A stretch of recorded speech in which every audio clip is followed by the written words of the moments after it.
Hello, good people, and welcome to the Amateur Hour. My name's Justin, My name's Tyler. I'm the one called Junior.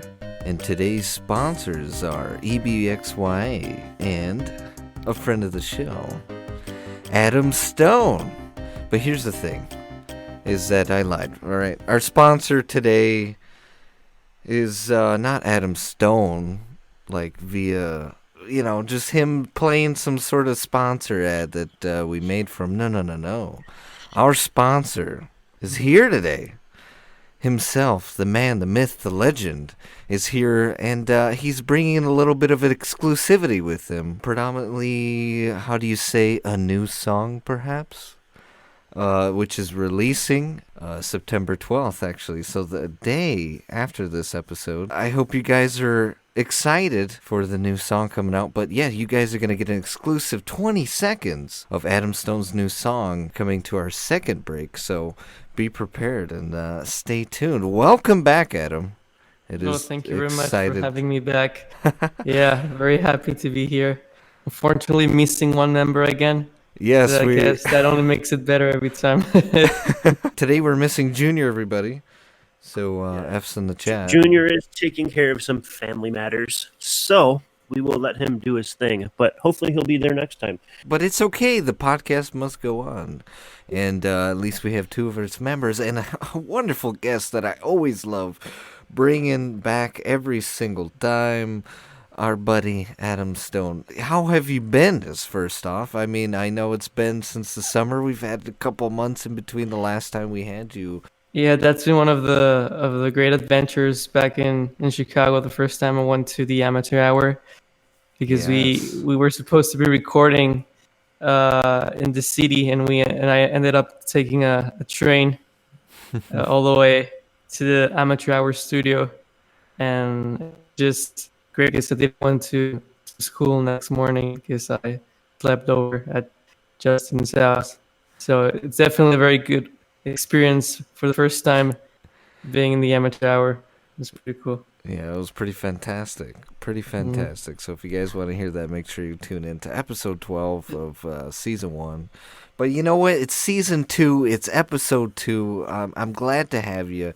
By the way, we are recording on Discord, so if you guys are experiencing any sort of lag between voices, we do apologize. And if we talk over ourselves again, we do apologize. We're still getting used to this Discord thing. It's fun, it's exciting, but you know what? It's not like having someone sit in front of you. You're being able to see all the different hand motions, the eye motions, eye contact. So we're getting used to it. But we're excited to have Adam Stone here. And you know what? It's second episode. Why don't we get into this new song of ours that you actually had created for us? Like, first off, how was that experience for you when creating the Amateur Hour new intro song? It's definitely a very, very cool experience because it was one of the first times that I've ever done a song for a show like this.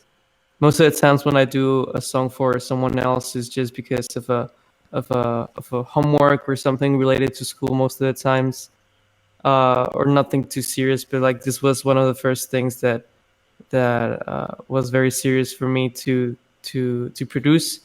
And well, first of all, I didn't start off, from scratch, because you sent me like a bunch of different references, so I could kind of try to emulate something. And it was definitely a lot of fun because I did 2 versions, and they were completely different.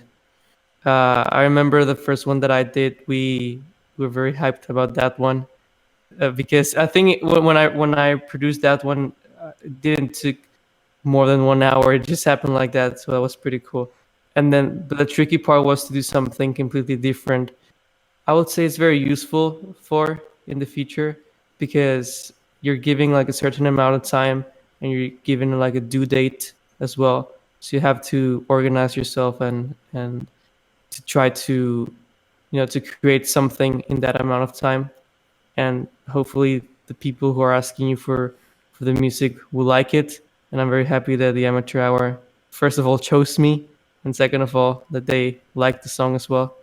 So Yeah, it's pretty cool. that was a fun process of Yeah. I would say thinking about okay, like we wanted to do something new. We wanted to have a new style. We wanted season 2 to hit different. We wanted to hit the Hmm. people a lot differently, and to kind of start coming into our own and like stepping in our own footsteps and not having to use any sort of royalty free music when it came to the main song of the podcast itself. I was thinking, I was like, okay, well, I want it to be unique, but I also want it to kind of hit the beats that the first song that we used did. We definitely very much enjoyed the new song or the old song, but we wanted to, like I said, kind of step out of the shadow of the royalty-free music. And I was like, who better than Adam Stone to help us with this song and get the song along? I mean, to be honest, you're the first person I thought of when wanting to test the song. I was like, okay, well,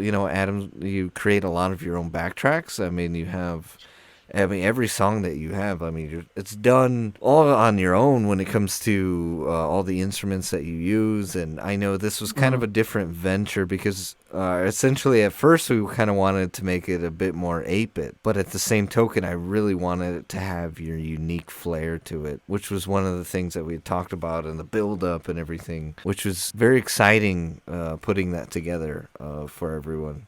And I mean, right off that first song, I still won't forget it. I was just like, yeah, that's it. I was like, Yeah. this is really cool. But then we still kind of wanted that 8-bit a little bit, and so we wanted to try that 8-bit track, and we just wanted to kind of just play around with it and just have fun. I mean, you created a total of 3 samples, so we do have the same intro song that we're using now, but in an 8-bit version.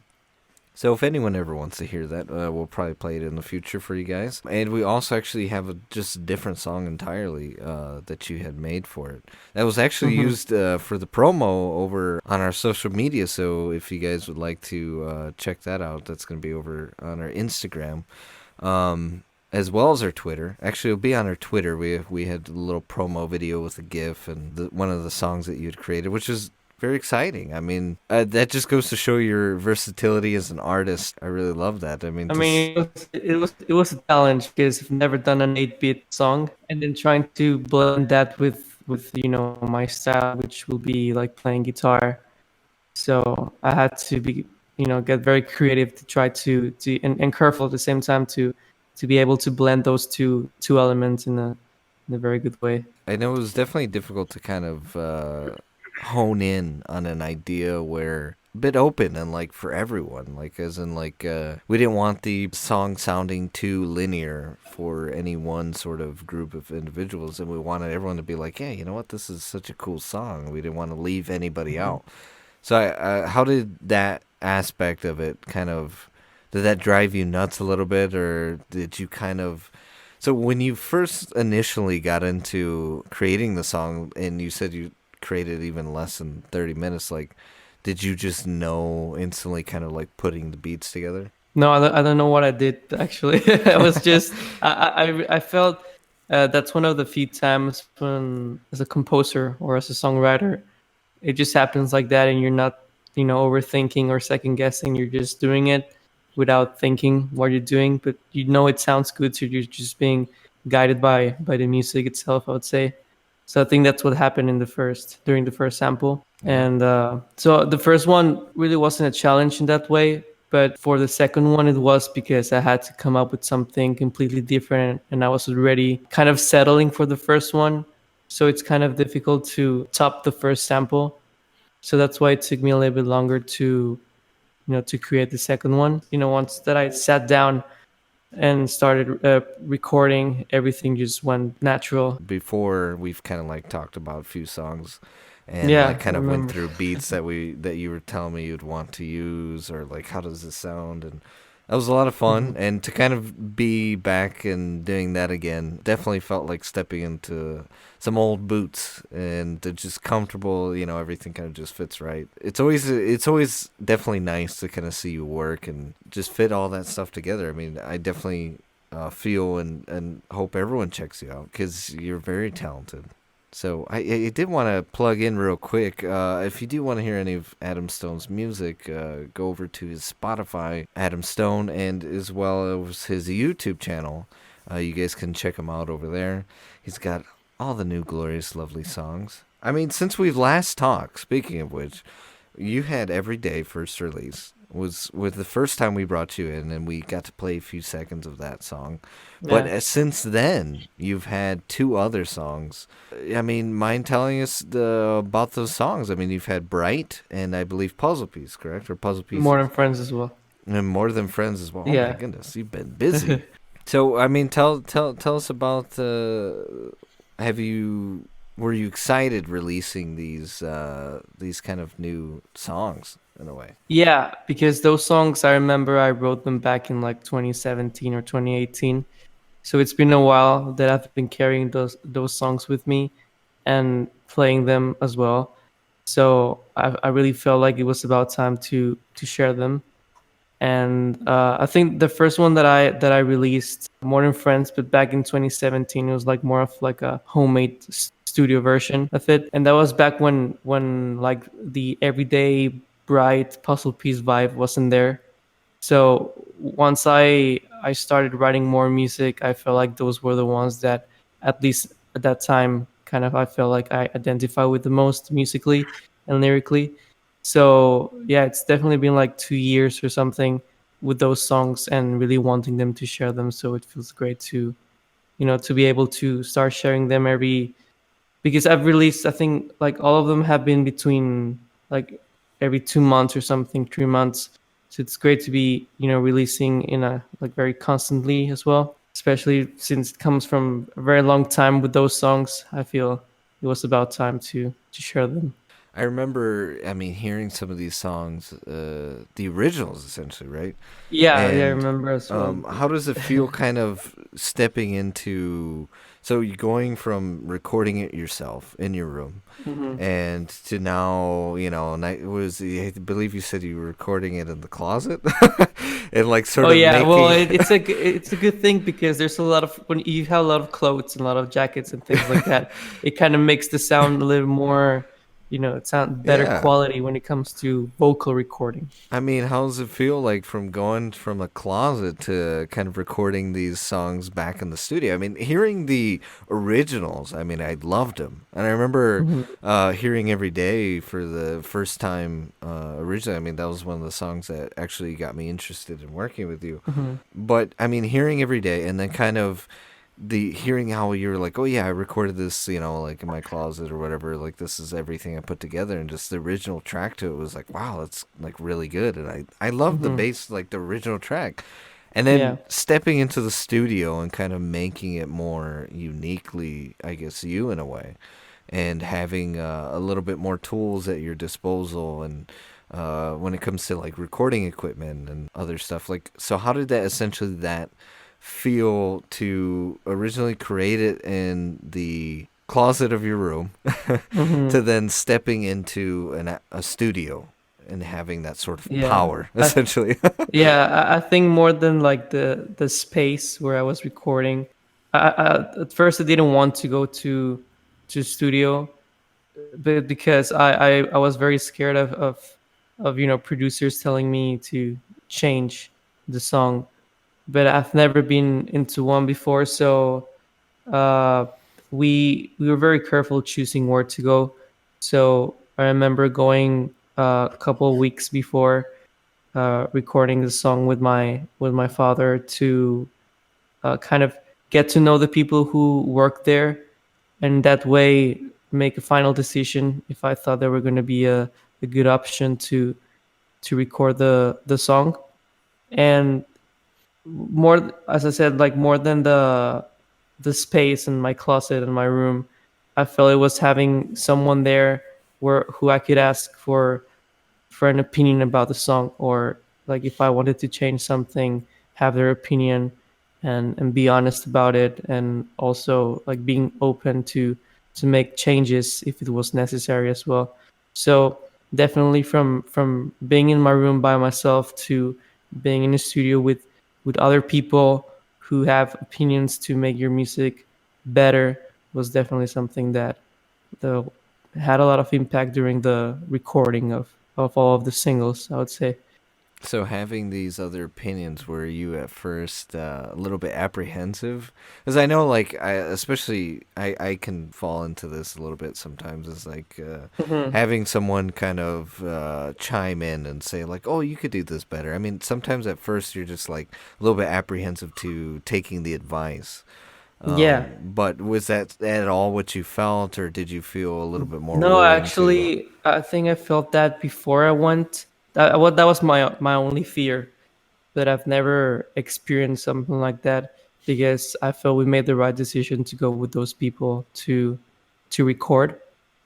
So I was very open about what they had to say, and they were very clear as well. Like I had the yes or no at the end if I wanted to make the change or to leave it like that. But I've never felt like I had to change something. And since there are people who have worked with other artists and have a lot of experience with that, I've also felt like maybe I should, be open about it because they know a little bit more than Yeah. what I know. That's really cool to hear because I think it's one thing that I mean I can imagine being an artist and I critique like I said must be such a big thing, especially kind of going in and thinking or just feeling like you have your own let's say your own vibe, your own feel to your overall music. And then having someone kind of try and chime in and maybe help you essentially discover what your own sound is. I mean, I think it could be very scary because some people don't want to sound, for example, like others. And what do you feel like makes Adam Stone have his unique flair? That's a good question.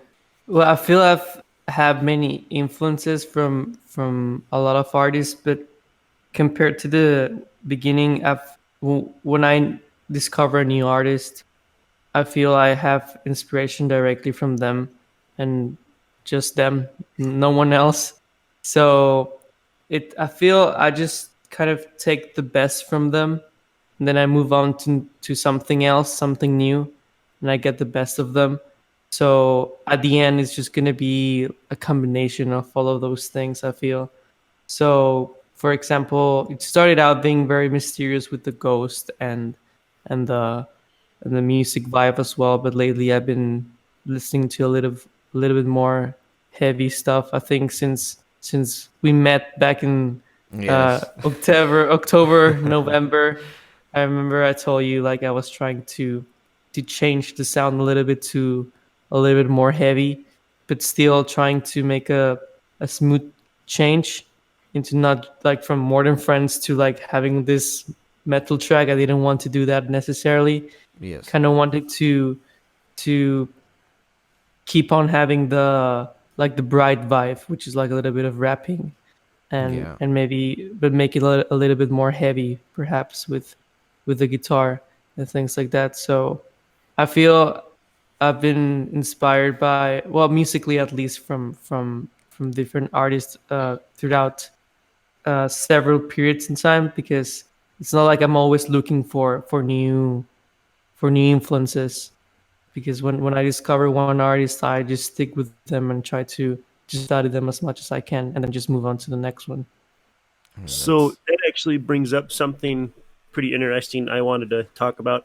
Um, Me and Justin were talking about a little bit yesterday, and he said that you don't necessarily like to be compared to another Mm-hmm. artist, but listening to your newest song, and we're talking like maybe a minute and 30 seconds in, I'm having this thought in the back of my head, and it's pretty good. Being that you're on, how many songs have you produced? 4 or 5, I think, are on the YouTube channel. Yeah. So the first thing that I was thinking about is, and I'm gonna say it, Justin, is 21 Pilots. So, and the reason I'm saying that is when I was listening to your music style, there was like I was getting kind of a strong vibe from there.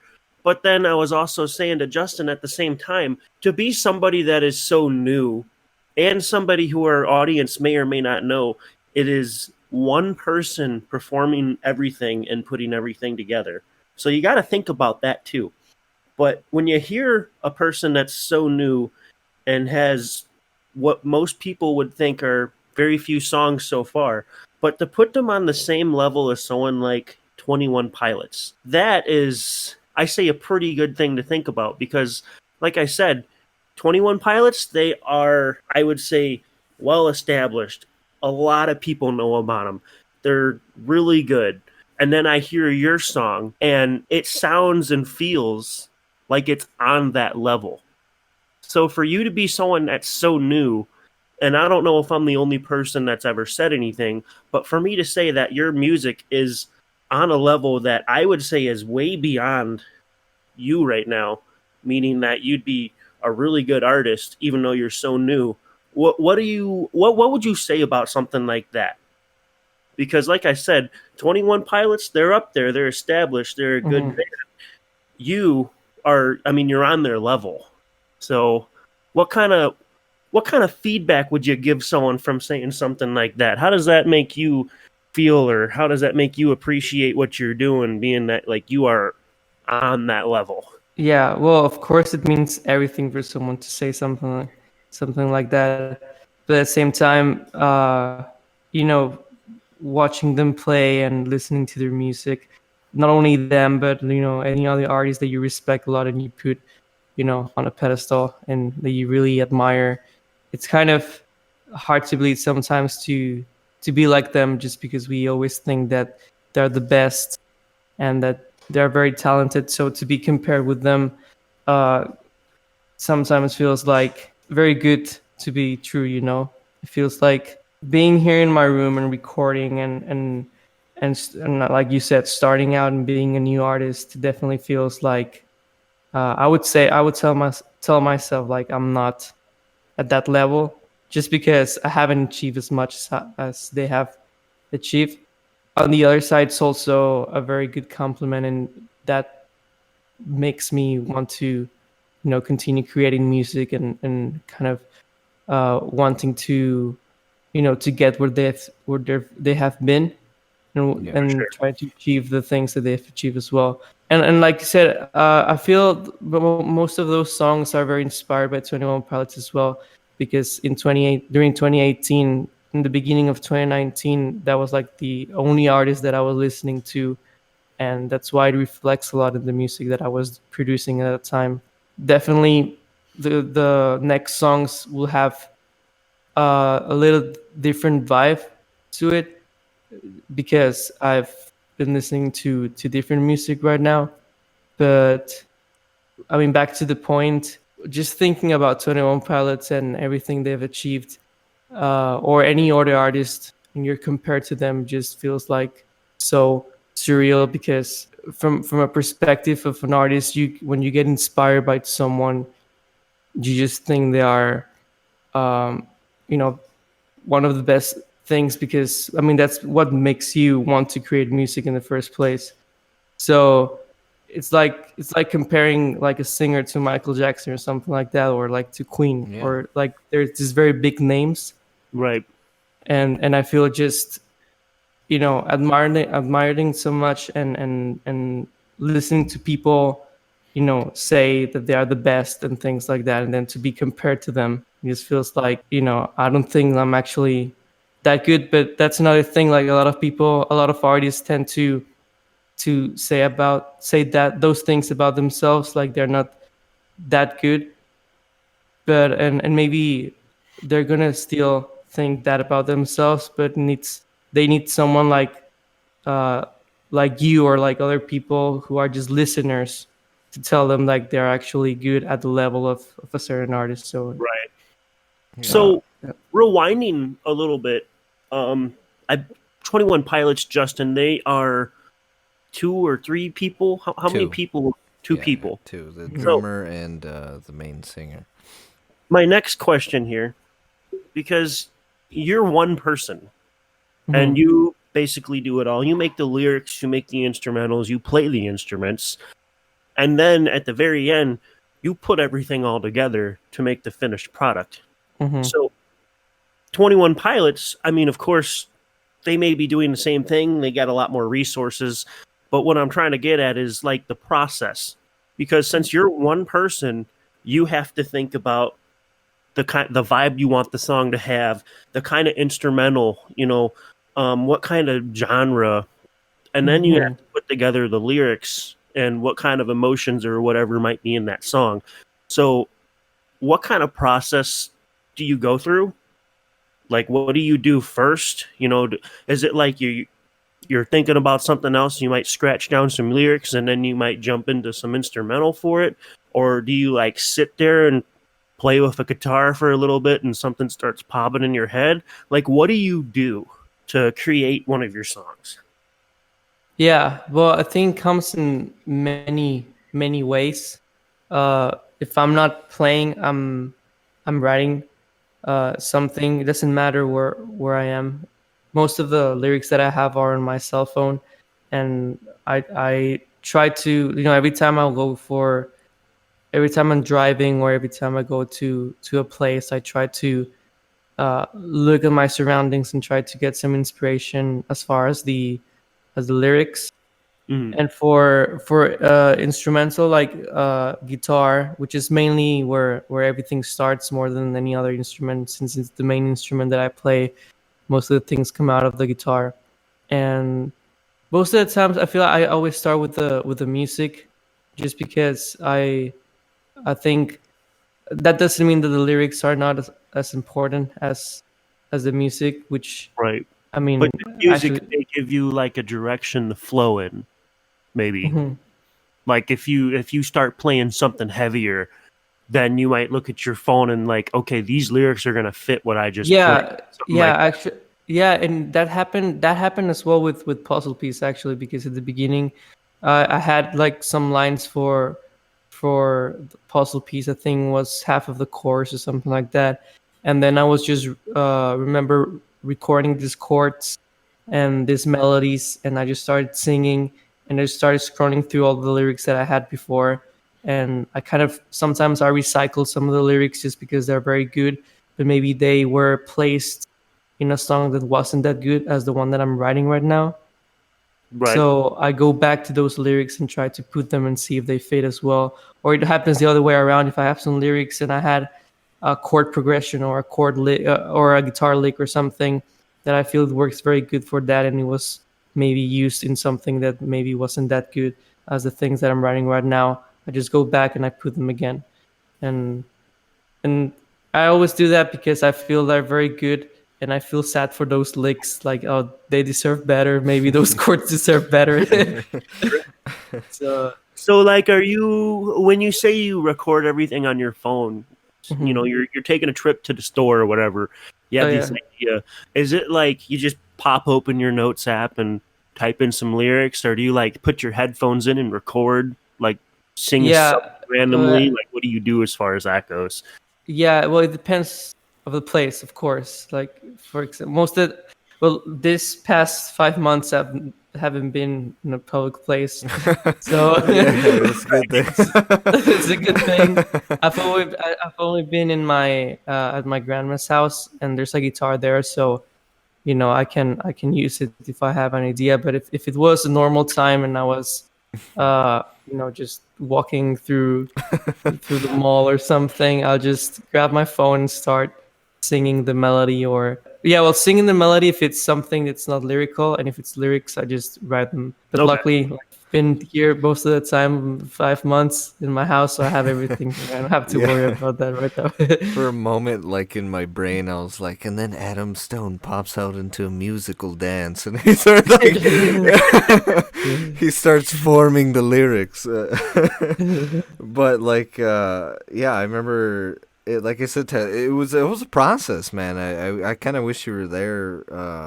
It's kind of seeing him put together a song, and it's fun to see how he just sets up his phone and then he will record a piano melody or something that he really Yeah. enjoyed. I remember at one Uh, particular time, it was like, what, 12, 1 in the morning, and uh-huh. we're sitting there in the little like studio area in the dorms, and we're kind of sitting by that piano, and we're just, I'm just Oh hearing you yes. kind of put the notes together and you're asking me like, well, how does this sound? Or like, if I want to talk about this, what does this like melody sound like to that sound or to those lyrics? And that was like something unique to kind of experience because I've never experienced someone put a song together. And I think one thing that always, like, if anything, makes me a little bit like afraid is like if I was ever an artist, like, oh my gosh, like how am I going to come up with a specific beat to this and then follow up the lyrics with that. But like I said, it was fun kind of sitting there and being able to kind of bounce ideas off or like saying like, hey, I've kind of heard this before, like why don't you try something like that? And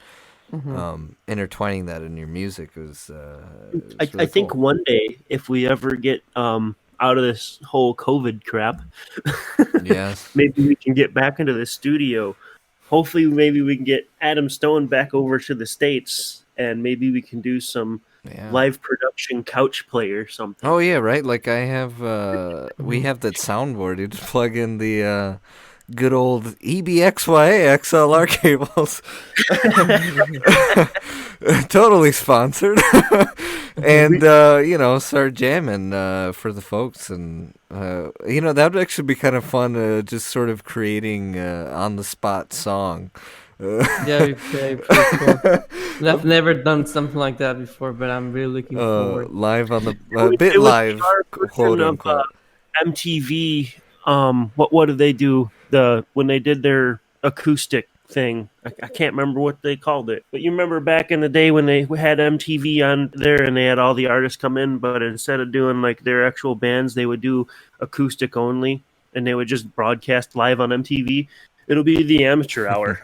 Yes, we're gonna broadcast. Who are spin-off here with Adam Stone. Yeah, I mean, I think that'd be fun. That'd be an interesting episode. I mean, it sounds like something I'd really like to do. I think that'd be fun ideas. Create a song on the amateur hour while in the podcast. Maybe about the things we talk about, or and just make it a legit, just like interesting, fun song. That'd be really cool. That'd be fun. I suppose I've asked my questions so far. I've got some very good answers. I think we should head into our first break. So if there's any final things you'd like to ask Adam first. You know what? You're thinking the same thing I was thinking, like literally I was like, all right, I don't have anything just yet.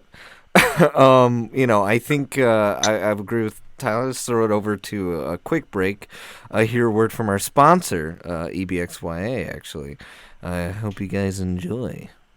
Stay tuned for the second break because you may hear a quick 20 seconds from Adam Stone. I often find myself wondering, what's next? What lies ahead? Where do I go? How far will I go? We often think about tomorrow. But what's the point? What's the point of not looking at what we have in front of us? Why not look to the present and be grateful? Why do you run from today? What difference does it make if everything you have today can be gone tomorrow? So I urge you, live for today.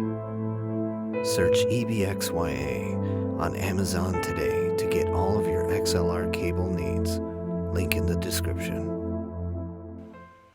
And we're back from that brief word from our sponsor, EBXYA. If you guys want to check them out, go over the link in the description and be sure to visit, click the link and check them out. They have definitely really good XLR cables. We've been using them for about a year.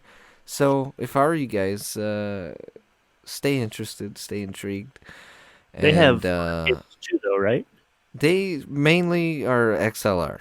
That's their main focus. Last time I looked, I seen more on there. They had different versions of the XLR, but check them out.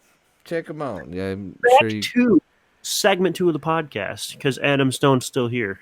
Yeah, we're back with our lovely Adam Stone. If you want to check him out again, link is actually always in the description because he's credited for our music. So, and anyone we work with actually too, are going to be also credited in the link in the description. Just the description. There's links there. There's people. We give them their rights, their props. But yeah, Adam Stone's always in those descriptions because he's a sponsor. And he created the music for the podcast, so he'll forever be immortalized. Immortalized, is that? Anyway, memorialized. There you go. In our podcast. So, back to Adam Stone, because I have some questions. So, unfortunately, sorry for the audience because it's a little bit repetitive here. We're going to be touching upon the whole COVID situation once again because we have a person yet in another country as our guest. I kind of want to ask a few things about how it's going over there, and of course, if it's impacted or influenced him at all, being that he is a musical artist. So, first question, I suppose, would be, what's it like over there? I've seen in one of your videos that you have the mask on, so obviously, I mean, that's a worldwide thing, wearing a mask and all that kind of stuff, but is it serious over there? Or are they doing better over there? What's going on over where you're from? Well, when I came back, it was around March, at the end of March, and everybody was already very desperate because we were in quarantine. And I heard something about maybe by the end of May or the start of June, everything was going to be okay. And I heard that like 2 times from the government, and at the end, everything, it was a lie because they always said like we had to wait more time. And so we just said like, well, it's no surprise that it's going to be like this for the rest of the year. So we thought that I thought that everything had been a little bit more calm, but it was until last week or this week that at least here in my state, it just started to increase more because people, Really?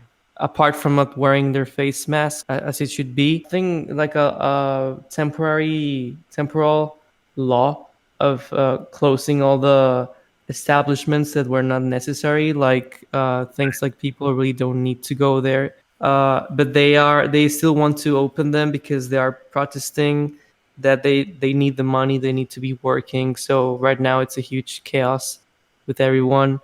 And on top of everything, they're not wearing their face masks. So It sounds like the same stuff we're going through over here, right, Justin? So we live in Northwest Indiana, and I actually live near the Crown Point Square, and there is a lot of restaurants, some shopping.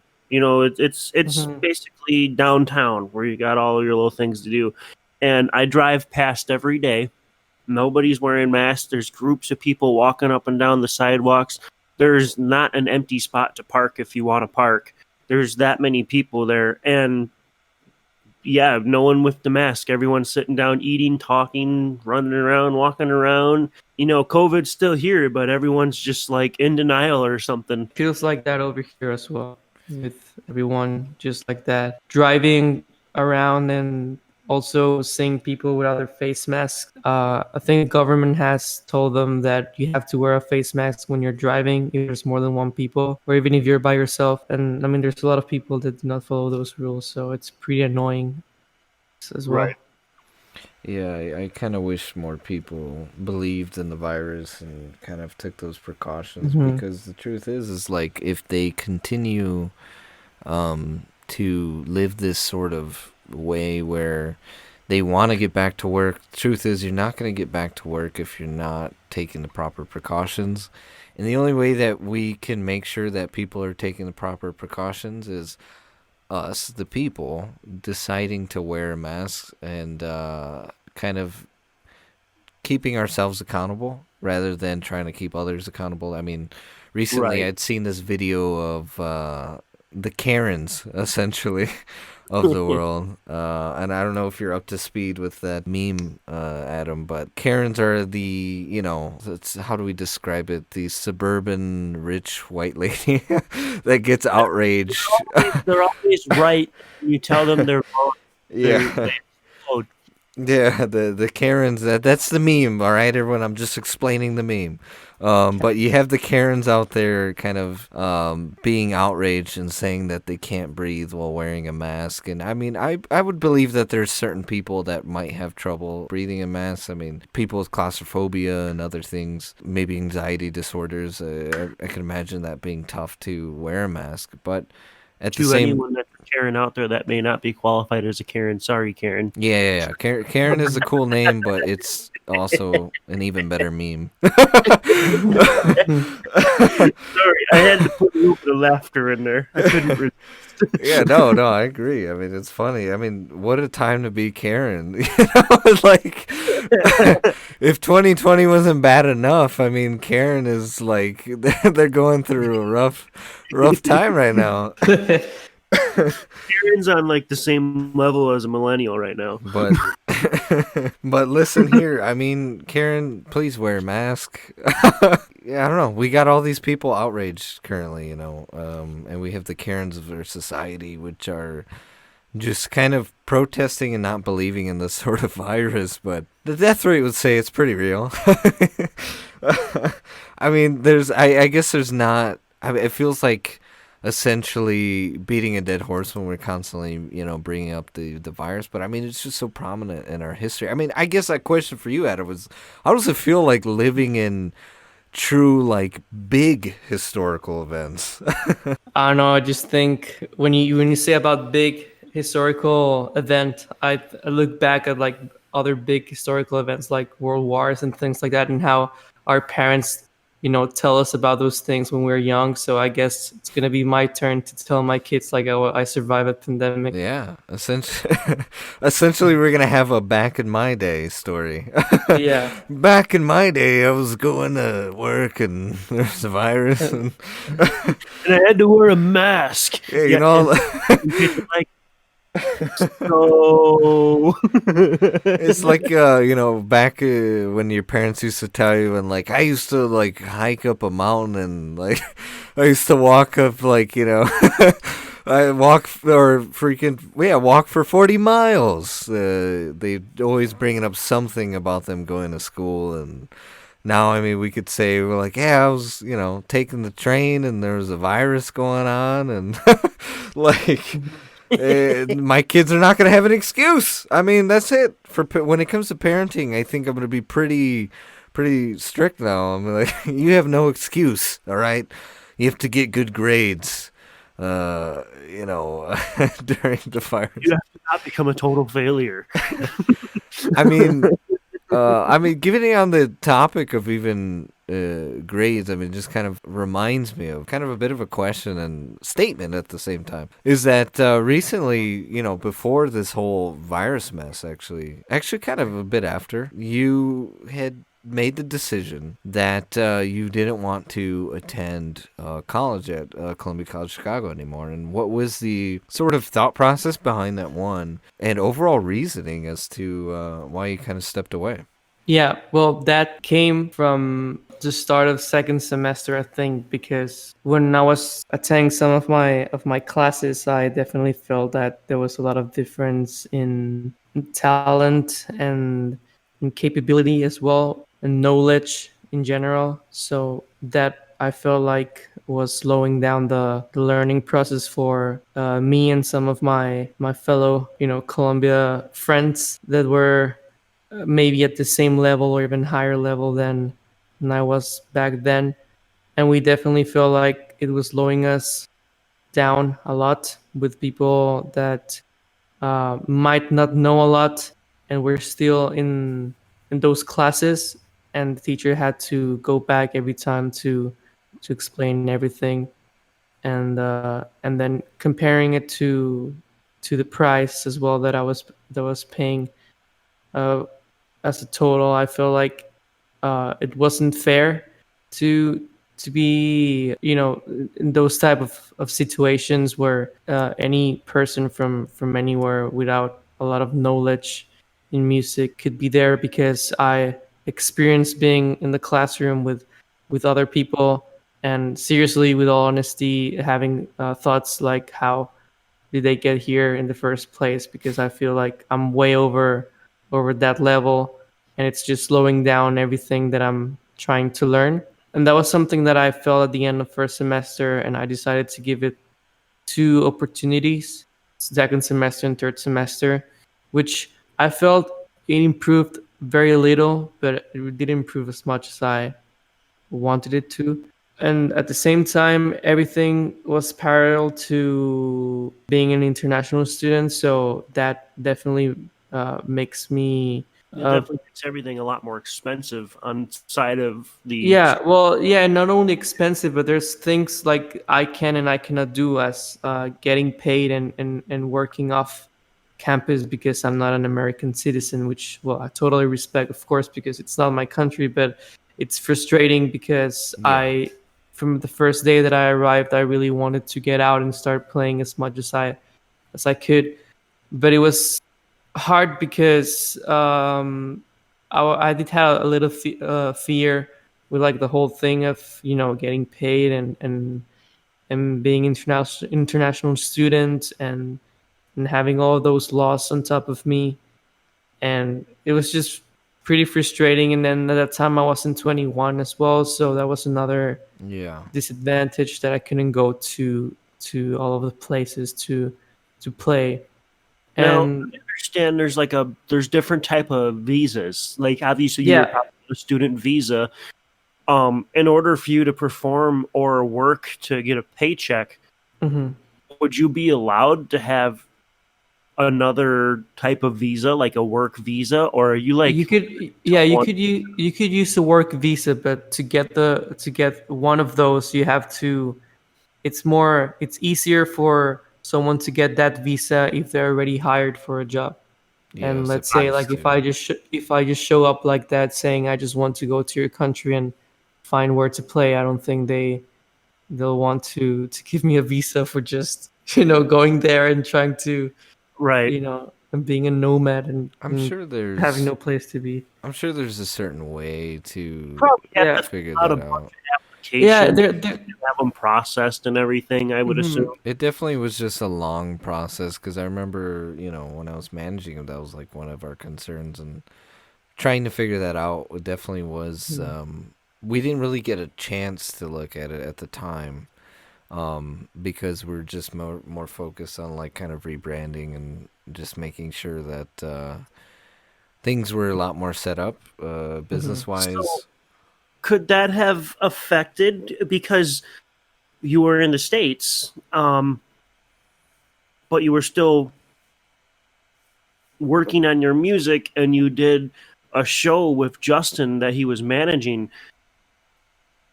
Is that technically going against the visa or going against any Well, laws? Or no, how does because that work? when he was playing, to get into the specifics with that, is that it was like we were able to kind of get him in for an on-campus event. So it was for Day of the So it was Dead. considered okay because of school. Yeah, yeah, and Yeah. he wasn't getting any compensation. So essentially, I mean, as long as he's not getting any sort of compensation, and I mean, he's Like here if on he a was selling student. tickets and taking the profit, that would probably be not okay. Yeah, I mean, there's ways to work around that, which I don't know if it's Yeah. necessarily too legal to say or whatnot, but Mhm.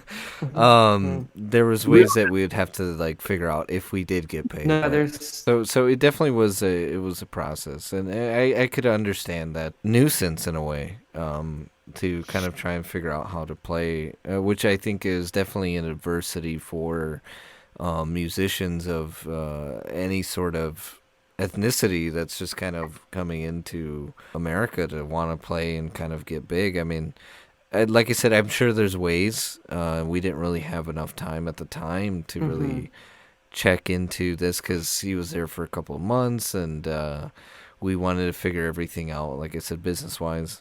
But kind of getting back to the Columbia stuff, and stepping away from college, would you feel that college of that caliber too? Because I mean, it's a private school. It's predominantly well known, Mhm. especially in Chicago, for being a really good art school.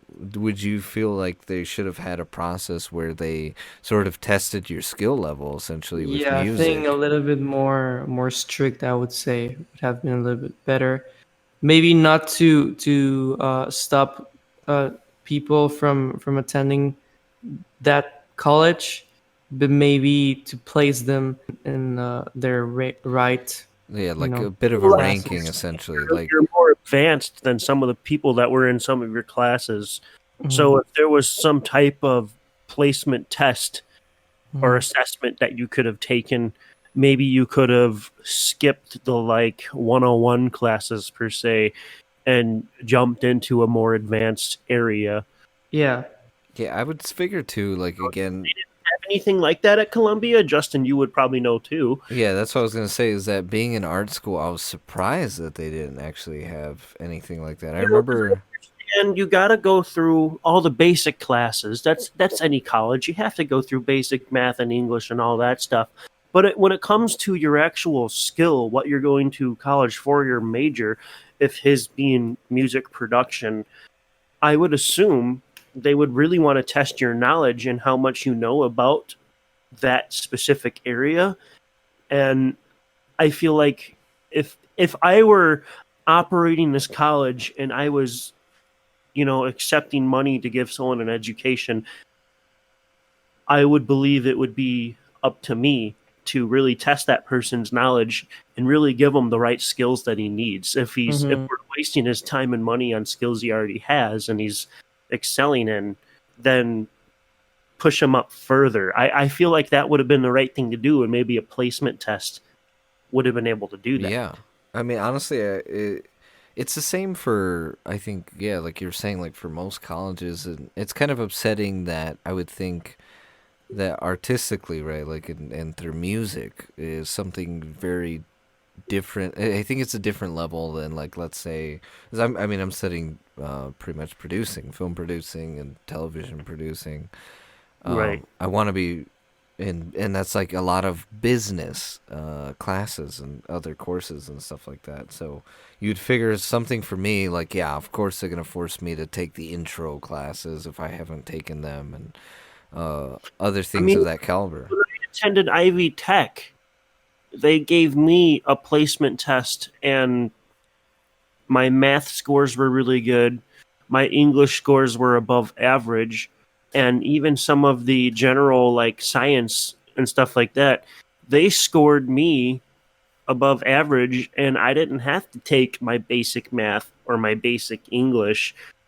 So is there like a basic music production or something like that? If he would have been able to overlook, you know, if such a test was in place, or is it school policy where you have to go from start to end?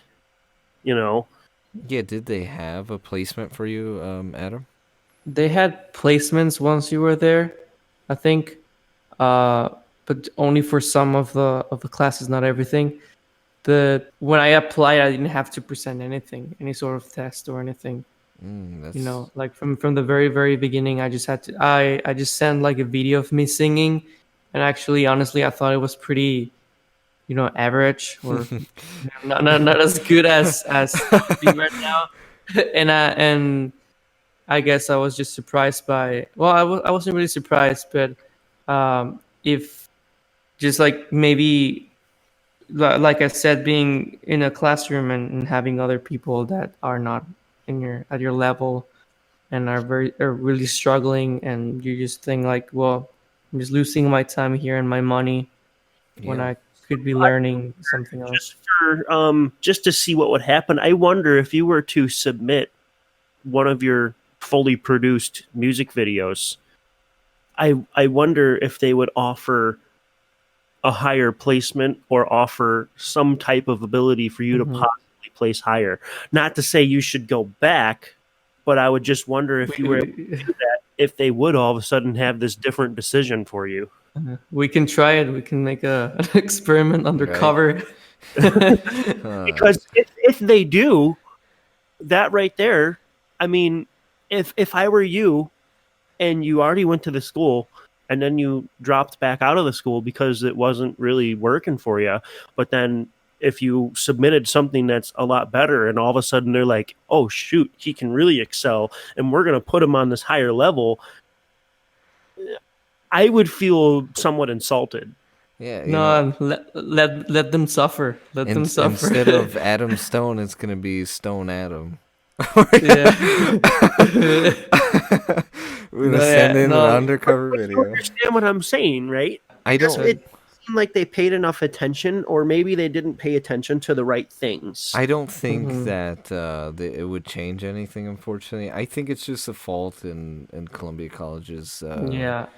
And not to say that it's a bad college. I'm not here to badmouth Well, it, some obviously. colleges, it's not the college itself. It's But government and control a little bit. You have to well, do these here's the different thing: tests is just to get your they diploma. definitely don't have a lot of government regulation when it comes to that. Essentially, because it's a private college. School. Yeah. So Mhm. they don't necessarily have to follow in those footsteps too hard. Obviously, right, there's a certain curriculum you have to learn. So that is, I think, would be by like a state and just worldwide, almost not spectrum, essentially. But I think that Columbia, I mean, hopefully they'll learn and hopefully enough people, I guess, speak out to kind of, yeah, when it comes to music, to see if they can get higher placements so that way they're maybe even Yeah. shortening their time frame in college. But of course, colleges are very business oriented and they just kind of want to milk the money out of you, Yeah. which is I mean, unfortunate, but it's Yeah. the truth. Talking about how we're placing Adam Stone here. I mean, I'm not a music specialist or anything like that. I'm just going solely of just listening to the music. It sounds on the same level as 21 Pilots. Someone like that going into a college, I feel like that should have helped him excel in the college or made the college feel more oriented to focus on him a little bit more and get him to where he needs to be rather than letting him sit through a class that he feels like he's below his level. I mean, Yeah, that's a sometimes good point. though you kind of, I mean, I guess I don't know. It's hard to compare it because it's like I felt essentially that I've had a few business courses. To have the class as a whole where it feels like it's not doing anything for you to the point where you're leaving the school, that sounds like a problem. Yeah, it came by stages. Like it first was not going to the class because I found a way to have people sign my name for the class. And I know from experience talking to Justin even, it's not a cheap school. No. It's Yeah. very expensive. And Yeah. there's something like that. You want your money's worth. You want to obtain a good knowledge and good skill from it. And maybe you were, but some of the Yeah, some I stuff did. you feel like you're Mhm. getting signatures to get out of a class. I mean, I feel like if you're paying that much money for a school, you should really feel inclined to go to the class and you should really feel engaged. And it seems like that's a very important factor for a school like that. And it was lacking. You know what he did gain out of it? I'll tell you what Yeah. he gained. He gained a good friend, like great networking. Yeah, no, there were Gain. yeah, there were it was great for the networking. I did learn some things, but only in a few classes. Yeah. But yeah, I guess part of the decision was also because that university I feel decreases your testosterone a lot. So So keeping to talk about college and stuff, how did your parents fare to this decision Well, about dropping out? even when I was trying to get admitted to college, they were very supportive. So it was no surprise that they were also very supportive when I told them that I wanted to change the direction. But they did tell me that I had to have like a plan of what I was going to do when I came here. And I really haven't. I have thought about it, but not as much because of the pandemic. So there's a lot of things like you cannot Yeah, do right now. most definitely. And I really wish that I would be taking, singing classes, guitar lessons, and piano lessons. But I feel like most of this lessons cannot be given through Zoom or Skype. I'm really a fan of that Yeah. type of learning, especially because half of our semester was through Zoom, and you have like 15 18 students in a class, all of them playing guitar at the same time. So no, thank you. Well, see that, and let's say if you were in a legitimate classroom, not in Zoom, not virtual, Hmm. you might have a few people on the side practicing guitar, playing something, but then the teacher can go, "Okay, you're doing good. Keep practicing," and then he or she can go do some one-on-one time with another student. Very Yeah. difficult if you're virtual or in like some kind of Zoom meeting. No, yeah. It won't. I would not believe it would work very well. So Yeah. definitely would have I made the same decision. I had a class. It was an ensemble, so we were like 9 people playing together: drums, bass, guitar, and like 4 singers. And the whole idea of that class is that by the end of the semester, you're going to have a performance in front of, other students and teachers. I mean, Justin was there last semester, Yeah. and he got to experience the ensemble playing. Yes. But so from that to now, we're going to be online, and like, how are we going to play together Just through? join the Zoom meeting. You're just gonna join this meeting and start playing, and at the end just turned out to be, the final project was going to be producing a song, like everybody was going to be recording, and then people this is like another reason for which, I think it proves the point that there's a lot of people that didn't have the abilities and the capability of being, you know uh in that sort of classes, but we had to produce everything and record everything ourselves and then send it to someone who was going to mix it. And people didn't know how to record, and half of the class, or maybe the entire class, for like 2 weeks was the teacher explaining how to record music. So imagine coming from someone that already knows how to produce and produces his own music, sitting down in a Zoom class, being lectured on how to use Logic Pro. It's not exactly how I want to spend my money, Your So- money, your time. I mean, that's So I definitely guess this kind of understandable. brings me to my next question. So you finally made the decision to quit school and go back home. Obviously, you probably weren't prepared to go home to a pandemic. Yeah, this way. So, I mean, nobody would have been prepared. There would have been no way to prepare. But not so much to talk about COVID. You mentioned in the first segment that it's been 5 months, 5 months of quarantining, not going out, not doing a whole Yeah. bunch, completely different lifestyle. I would assume that probably influenced you as an artist in some way. I like to say every time that I was already in quarantine before it happened, because I was always in my room writing music. So it's no surprise that I've been doing that A a song lot. a day. Yeah, so from a song a week, it turned out to be a song a day. Mhm. But no, it definitely, from a musical perspective, and quarantine just made me, have a little more personal time, I would say, with my music, and try to, think if that's the direction that I want to take with the music that I'm writing, and it just gives me more time, since I'm not playing live. I have more time to experiment and to Right. come up with new music, new sounds, new styles, and not really afraid of having to show anybody, because I'm just in my room, and that music never leaves my room. So So you've definitely taken more of a positive approach yeah, with. yeah, and I feel, also lyrically, I feel, I don't know if a lot of people have to be out of their houses and experiencing new things to write music, but at least I feel like the pandemic was a very, very, inspirational thing to write about. I guess, just writing about the end of the world and science fiction and things like that was definitely a point to start.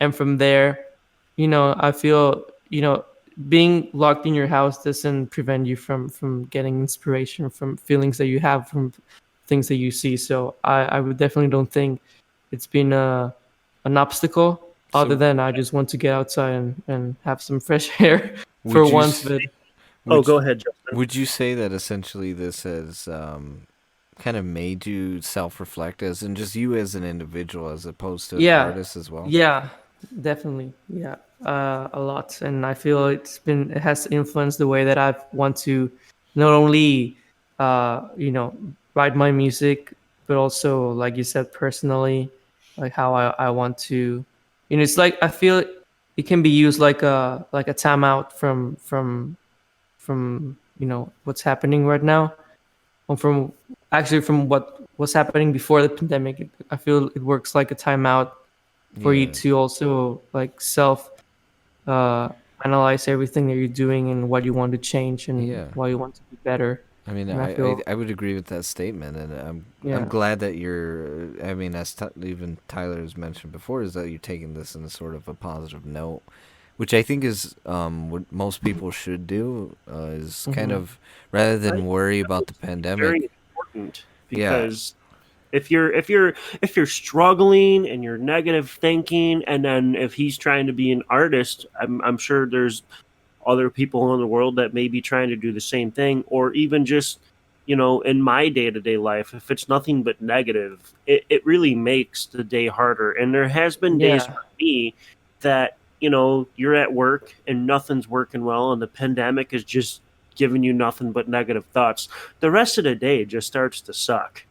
So being that he can really be on a positive note, and that's I mean that's great because that's letting him really excel now that he hmm, has time to really go through everything. And I think that applies for everyone else as well. If you're able to be on a positive note throughout the whole thing, you know, it's just going to make it mentally easier to deal with, because right now for a lot of people this is a big mental challenge. yeah. yeah, That's why I was. That's kind of where I was getting to. Is I think most people should actually just take this time to sort of reflect on oneself. And not in a bad way and not in a negative way, but just think of yourself and areas that you'd like to fix in life, or just be sort of kind of grateful for what you have in the moment, right? Even if you don't have nothing. I mean, there's always someone in a worse situation. So again, be grateful for your loved ones as well. I would say too during this time. And if you are safe, then be happy that you're safe and healthy. And I honestly hope that everyone still remains safe and happy. Speaking of happy, you know what? What else would make everyone else happy? I think it's about high time that we kind of release the 20 seconds of Adam's new song. Adam, mind telling him the song name? The song name, Stay For Me. If I were you guys, we are debuting only 20 seconds. I know it's a small bit, but you know what? It's going to be absolutely wonderful, and we're going to discuss it. So enjoy.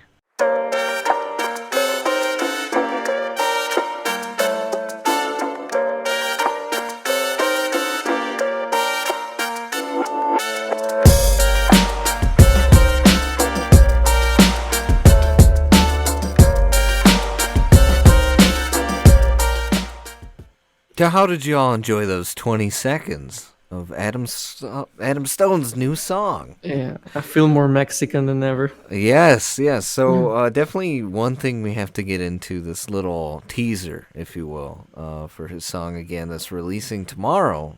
So if I were you guys, please be ready for that one. But before we even get into promotional stuff, but yeah, so essentially, what's up with the new tune? What's up with the new tune? Tell me about it. First thing that comes to my mind was when I was writing it was 2018. I just failed a math exam. It was the final test for me to be able to graduate from high school.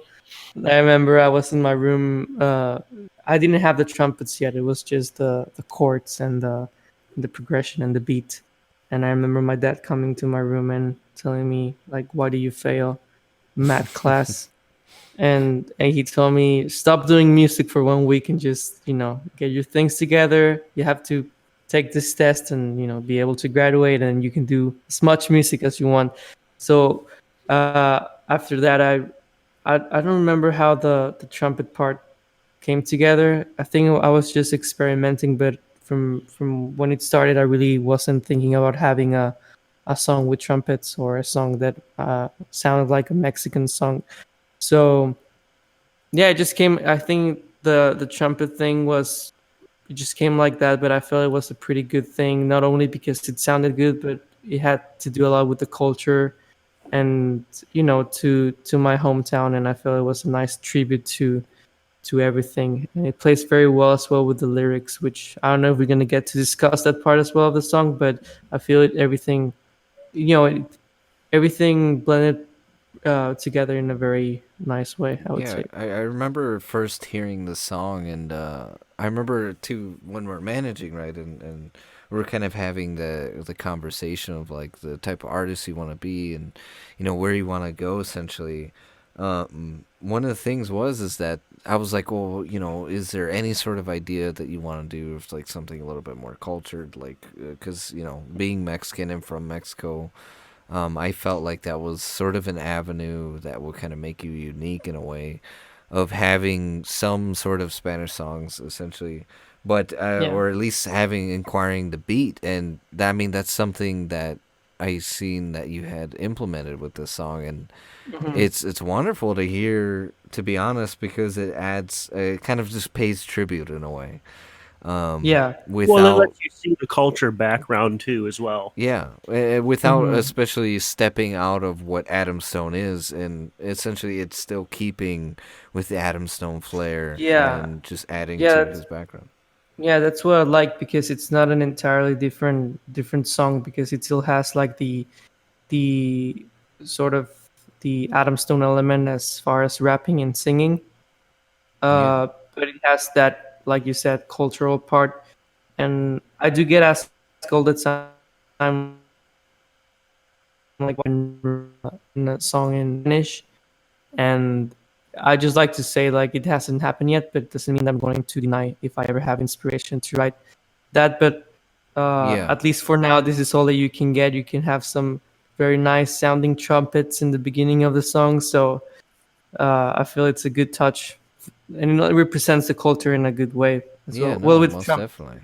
It pays a good homage in a way Well, it was to. it was trying something new, and who knows, it may open other doors to Yeah, future ideas.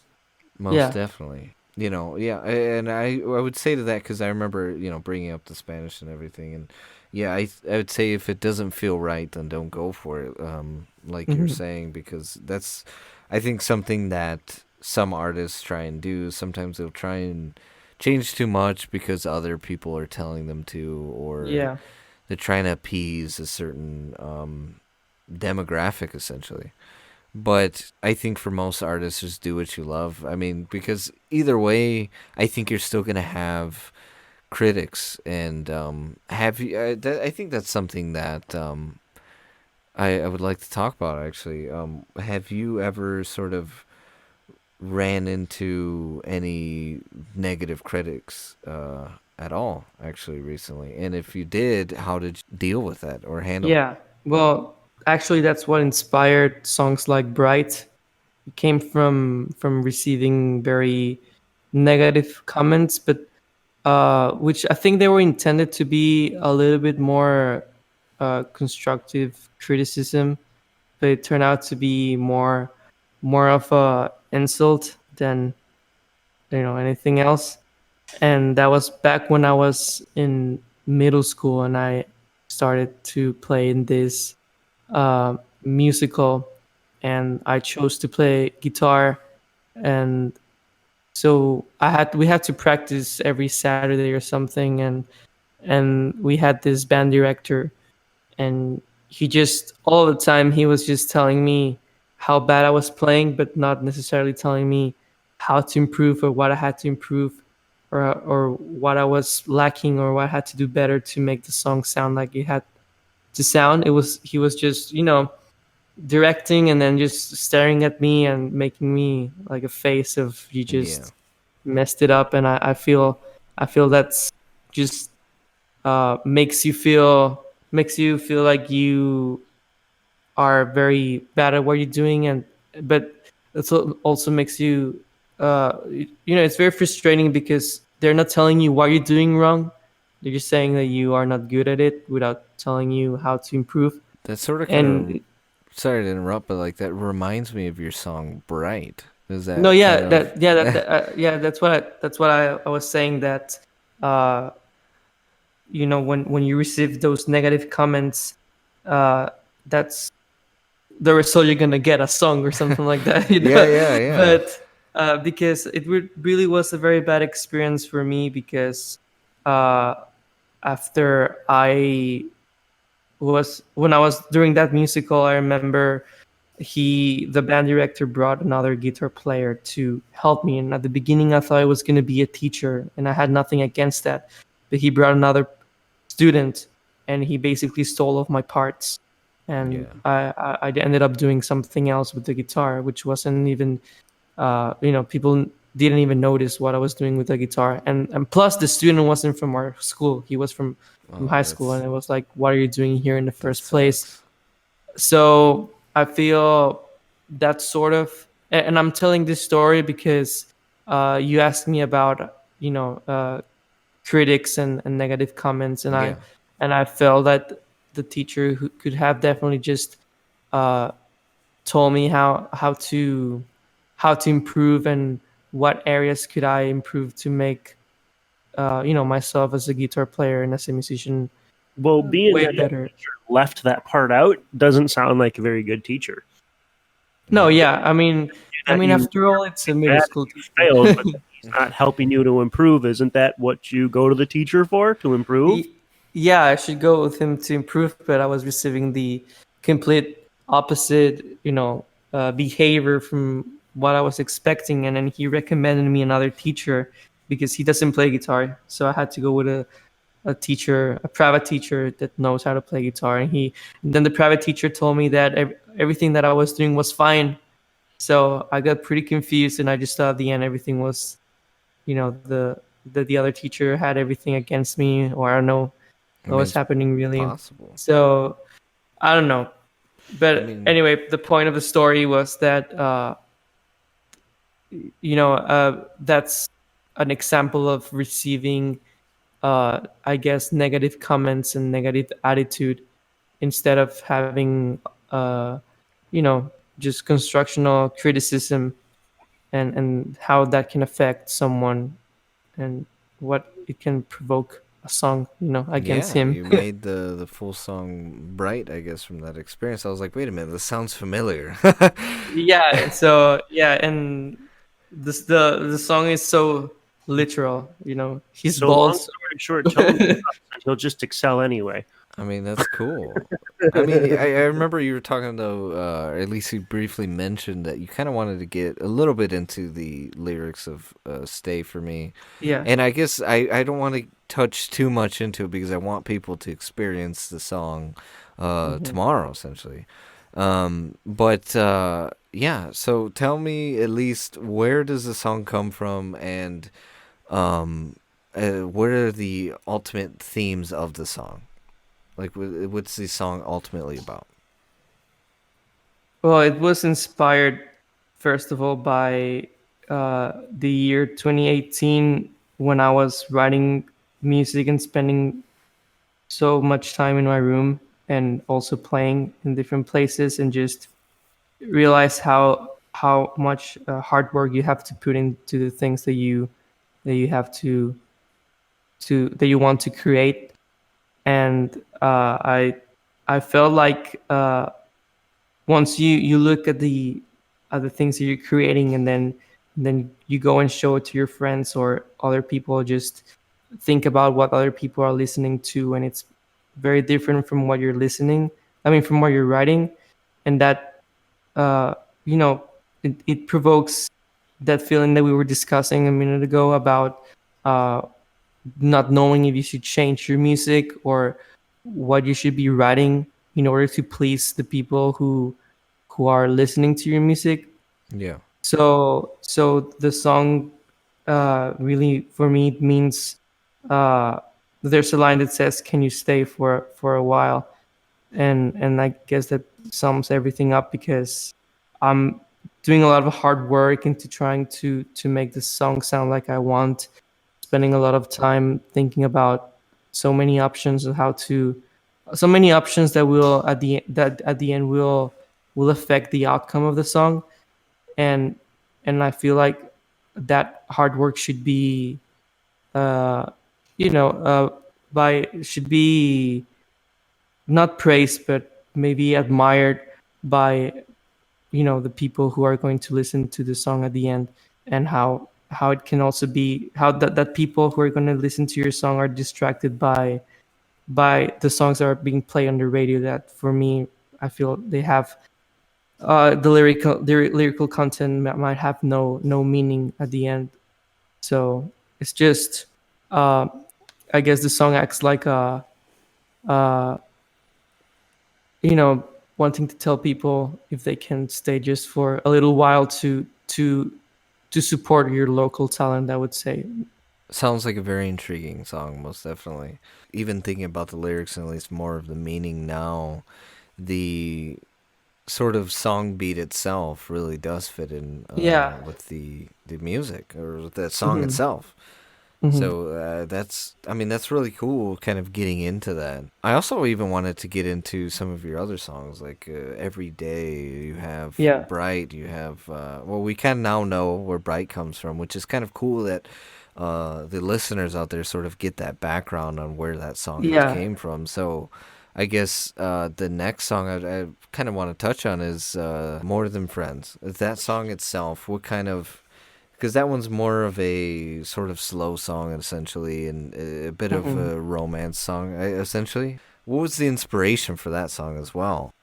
For the inspiration for More Than Friends, I think it came from different experiences in the, in the love field, we would say.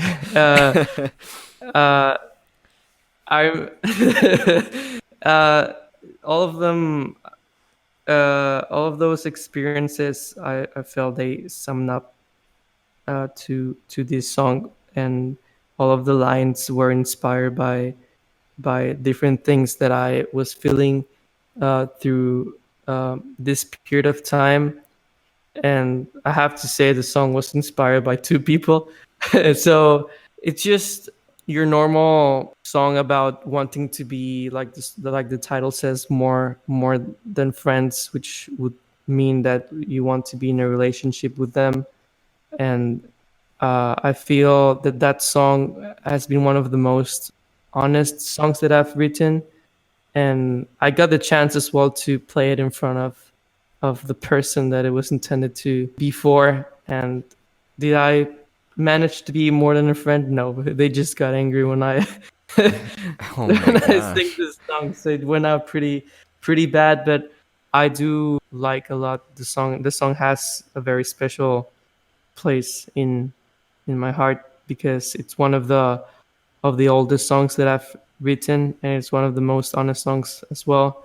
And I just feel like the everything that I wrote has uh, the power to just bring me back to those moments when I was writing the song, and how it felt to be living, during high school, those all of those memories. I mean, I definitely could Hmm. relate to even the song title itself. Wanting to Yeah. be more than friends. I think every guy essentially has been there where you're sort of in that friend area, but like you'd want to be more. And it's like, what do you do next, you know? So Yeah. definitely this song, I mean, first time I heard it, I was like, wow, he wrote a song for me. No, I'm just kidding. like, And it's probably like that occasion multiple times where you're friend zoned and you're like, damn it. because I mean, I like to Yeah. believe in being friends first and then kind of stepping into that next level. So, yeah, I've sort of hit the mark on that several times before, and I never cease to continue hitting that mark. But Yeah. that was a really. I remember that was one of the first like sort of softer songs essentially I heard before even you released this. Hmm. Obviously, some of these are sort of old tracks that were renewed in the studio, and that song I had really liked, and I was kind of happy that you brought it back, especially with several Yeah. all these songs. I mean, I kind Yeah. of essentially hearing you renew all these songs and put these songs together now. It sort of has me wondering, album soon? Probably. Probably. is that all we get? Is it probably? I would say, yeah, I think I would like to have a little more songs out there so I could put all of them together in one album. So you'd So want right to now, you would sorry? want to put these songs essentially in an album itself, but you'd want to Yeah, break well, them down. I haven't decided if I want to maybe split these 5 songs into an EP maybe, or at the end have these 5 songs and a couple of other songs in an album. I think I haven't decided that yet, but I have decided like which are the next songs that are going to be recorded and released. So Exciting. I mean, it's at least a little insight, because I'm sure yeah, the listeners uh, out there who are becoming fans of you are just curious, more or less, if when the album might be, when the day might come, the day of yeah. good reckoning. Thinking of too, like these songs and just putting together albums and whatnot. How would you essentially decide on the flair of a new album? Because I know we kind of talked about it a bit, getting into like, okay, like it's about what I'm feeling at the time, what sort of music I'm listening to. Is that Hmm. how you necessarily are determining the again quote flair essentially for the new album? Like, let's say there's a new album to come, is that like just all based on the music you're listening to, or do you know the direction you want to take? Yeah, I mean, I know the direction I want to take in regards to the music, but I still haven't thought about how I want to place it because the first 5 songs, the first 5 singles that I've released are very similar, and I feel that the next music that I'm going to be releasing it's a little bit different. So that's why I had the thought of having maybe an EP because of the maybe slightly different influences that I have in my music right now. But I feel it also would be a good idea to have all of them together, and that way I can, when you listen to the album, you don't listen to the same thing repeat every time. You have like different influences and different genres that you can listen to inside the same album. The more I think people get to hear kind of the process, the more invested I become, and I would figure the more people would be invested as well. I'm a big person on sort of behind the scenes and Yeah, me too. There's on. definitely going to be a crowd out there that when they hear that Adam Stone is a one guy thing, produces everything on his own. There's a crowd out there that really appreciates that Hmm. because what most bands are 3-4 people, you're one person and you're still doing it. So Yeah, it's definitely going to touch another crowd. It's definitely going to keep some more people inclined because one, it's good music. I mean, that's like the number one thing. But two, once like I'm the same way of Justin with the behind the scenes things, and all of a sudden I find out, well, there's one person doing all of this. Now it's just yeah, that much better because you know that there's more time and effort put into it. Yeah, and even getting into that, like how Tyler's talking about, is the people and kind of the people getting interested. You've been sort of doing a lot of lives recently via yeah. Instagram, and what's the sort of MO behind that? Well, it definitely was because I remember I was gonna have a show before the pandemic, and I didn't go to the show because I was afraid of getting infected or anything, and that's what made me want to use the tool of Instagram live streaming, which I've never done before. And I've seen other people doing live streams, which are very, very calm, as in, in their room playing guitar and, oh, what song do you want me to play? And they just write it in the chat and they play the song. But I was very interested in bringing the complete Adam Stone experience into your cell phone, Yeah. and being able to be in your house and watching the show like if you were going to a concert, and not because there's a pandemic or I'm in my room I have to be sitting down with a guitar. I can bring the whole thing here. So that's when I did the first one. It was just by myself, and I guess it went pretty well. But Like I said, my sister started helping me with the drums, and I was able to not only bring like the Adam Stone experience to your cell phone, but also uh, being able to have this new element in the music, which was the drums, which makes it more louder and more heavy and aggressive. So I feel people that have been watching as well, I guess they have noticed how much we have improved from the first show we did back in March to the last one that we did this same month in well last month on August. And I feel that we've um, I don't know. I think we found this new direction for the Atom Stone in regards to the show, and playing this live streaming thing has been very useful in that way, that we can see how we can improve the live shows of Atom Stone. So is your sister just the live show event? Is she just Yeah, part of that, yeah. or are you considering like giving her a spotlight? I feel we've talked about this, and we both agree that we have to be very clear that this is a solo artist, which is, well, me, Mhm. Adam Stone, and that we have to that people might get confused when we play live and they haven't seen us before, and they might think that we're a band. So we have to be very careful in the way that we present to other people. Yeah. So Okay. that's why, for now, at least, I guess, the live shows have been like that, because I really wanted to change a little bit the sound when it comes to the live music. But when it comes to, I would say, like, deciding what I want to do with my music, I definitely can ask her. But at the end, I think it's just going to be my decision. I remember popping in a few of those live episode or Mhm. live shows. I almost said Yeah. episodes. And yeah, no, I definitely see it's almost like a concert experience because you have your Adam Stone sign, you got the Yeah, I logo. have the intro audio as well with your voice Yes, there as yes. well. A little Easter Uh, egg for everyone. I did the Adam Stone kind of walks into essentially an intro. mhm. And I did the revoice over of the written intro. Yeah, Yeah, for every time he comes in. So if you guys ever want to yeah, catch that, did a little voiceover work for him.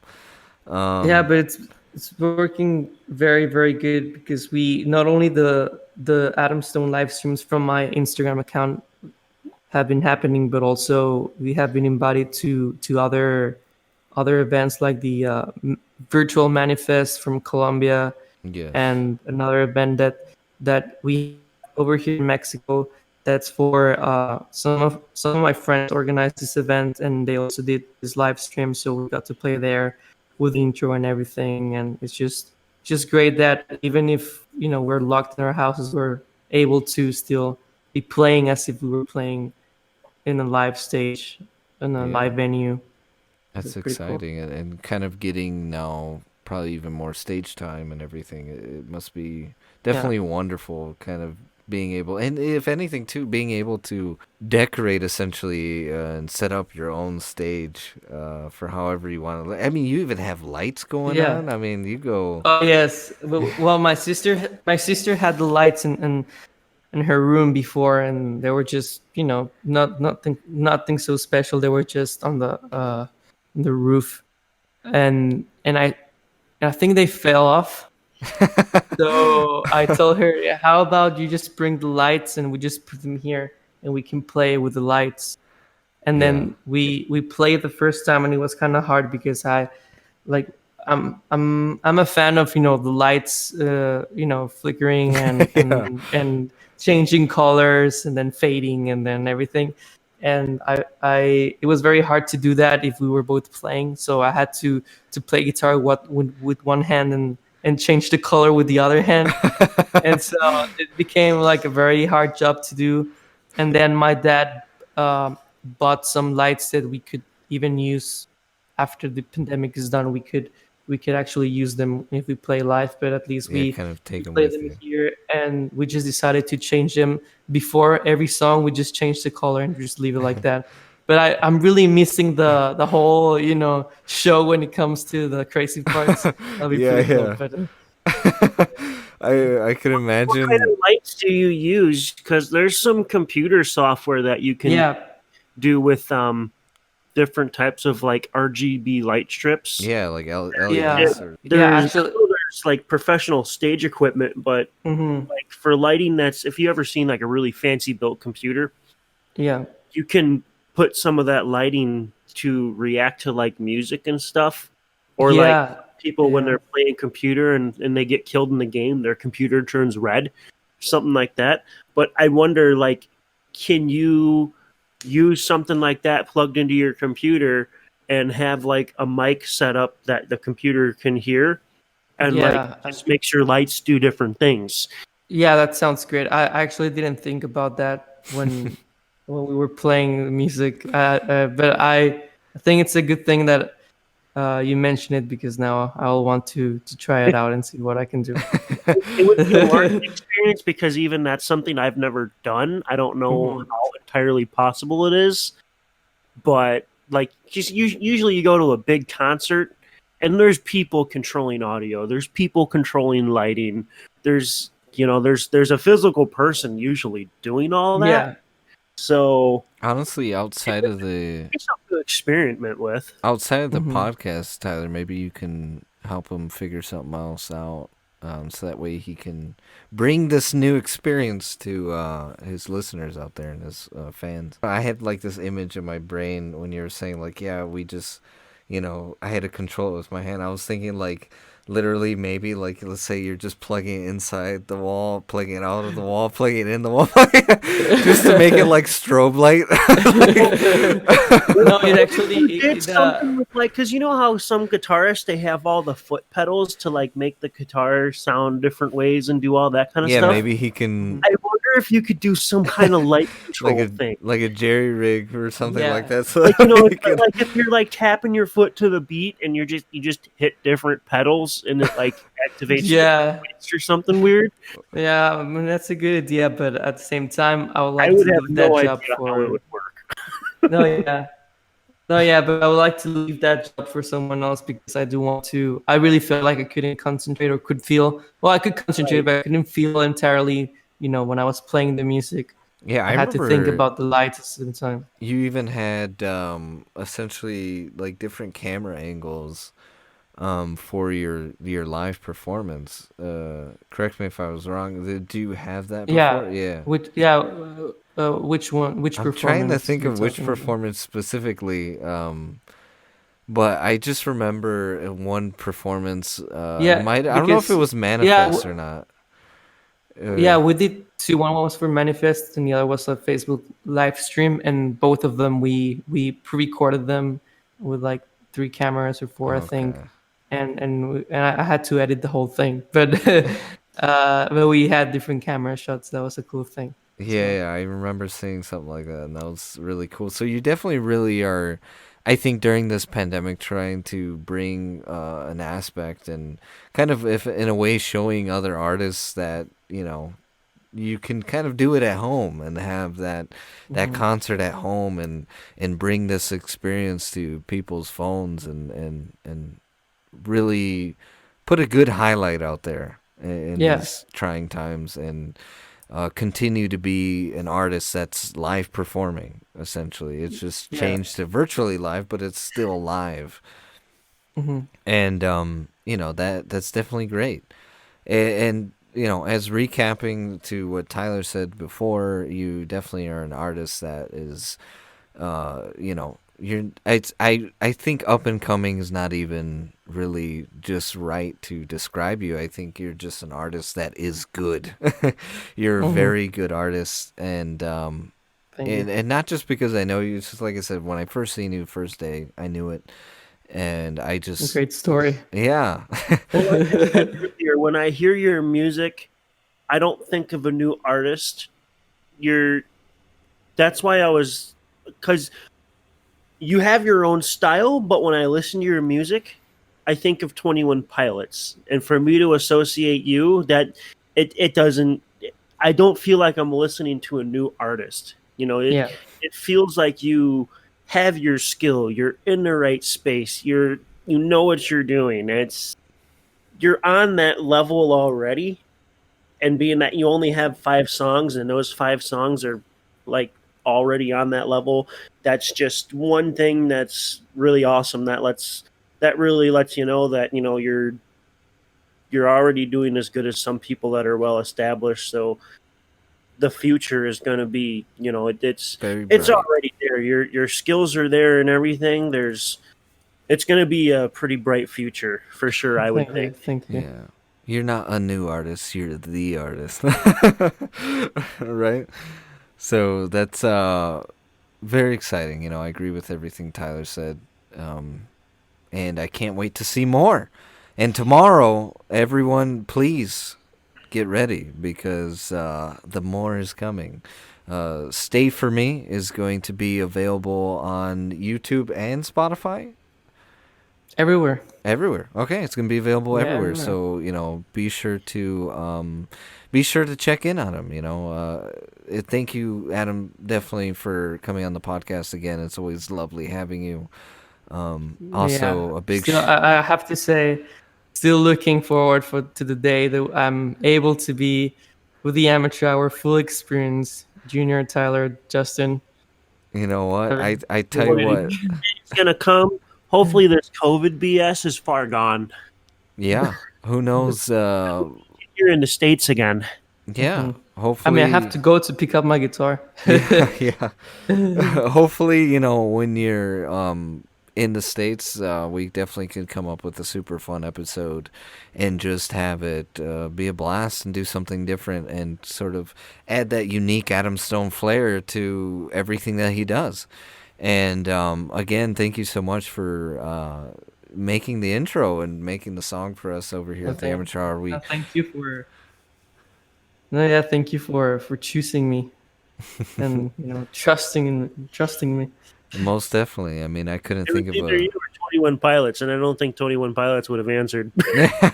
Yeah. But honestly, you were No, the very good. I definitely appreciate the work. The work is it's top notch. yeah, you're the best option out there. Honestly. Yeah, thank you. Yeah, so for those listeners out there, thank you for tuning in. And I do want to again reiterate again, the song releases tomorrow, which is September 12th. So if I were you guys, please make sure you tune in. And as well as be sure to follow Adam Stone on everything that he does. Link in the description. If you want to catch those live performances of his, again, you're going to want to follow him on social media and get yourself a free live performance before you know what? He starts playing in live concerts and you got to pay for it. So enjoy it now. Enjoy it now while you still have the chance. Again, follow him on all his social media because I'm sure he does live for even Facebook. So if I were you guys, again, link in the description. As for our sponsors too, thanks to EBXYA for sponsoring this video. Please, or episode, sorry. Please go in the link in the description. That's going to be there too, as well as BMMB, which is Byron, who created the animatic for this show. So thank you so much, Byron. And you know what? We talked about some fun stuff. I enjoyed getting into the behind the scenes, essentially, to your song "Bright" and your song "More Than Friends," as well as "Stay For Me," this new exciting single that's releasing. Getting that insight is fantastic, and even the insight of what it is to be an artist and kind of be a little bit above the talent when it comes to college. And making those decisions, it's definitely was amazing to hear and learn. So thank you, listeners, for listening out there. And be sure to follow us as well, okay? We're on iTunes, Spotify, YouTube, and SoundCloud. So give us a follow, give us a comment, and yeah, follow us on our social media as well. Link in the description, just the same. But thank you for all listening. We love you. Bye.